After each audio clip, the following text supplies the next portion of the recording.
Hi everyone, Fernando from AbyssalBrews here with the Protector of the Patch illustration walkthrough. As you can see, we started with some pretty creepy designs that were a bit off-putting. We settled on the one with no legs, which was my favorite, but for some reason I didn't think Matt would like. After we picked one of the designs, I explored different poses. The one inside the toy packaging was honestly just a goof. I didn't expect Matt to like that one the best. But we both like being a little silly, so I was fully on board making that one the final.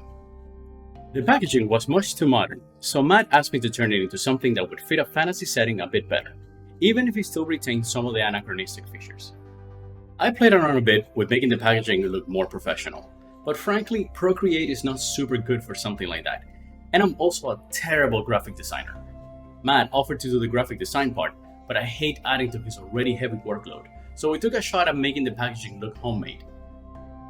In our heads, the narrative was that someone is trying to get rid of this haunted doll, so they're packaging it to look like a toy, but it's all done manually. This item could have been a bit too creepy and dark for our taste, so I'm double glad we went with this type of packaging for it. We're really trying to stick to making this item spooky, not creepy and scary. Although they can certainly still be used that way, I don't want the art to put off anyone. Once the packaging was done, I worked on the rendering. I recently finished Aaron Blaze's painting light course, and I'm really enjoying applying the things I learned to my illustrations. Since the rendering on the packaging is not very complex, I tried to spend a lot of time on the doll itself, action figure, since that's where all the details are concentrated. This was a really fun item to illustrate because it was pretty much character design, which is my favorite type of assignment.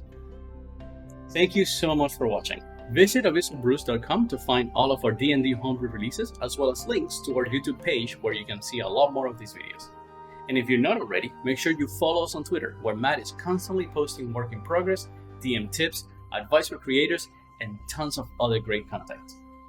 Until next time, stay safe, stay spooky, and stay happy.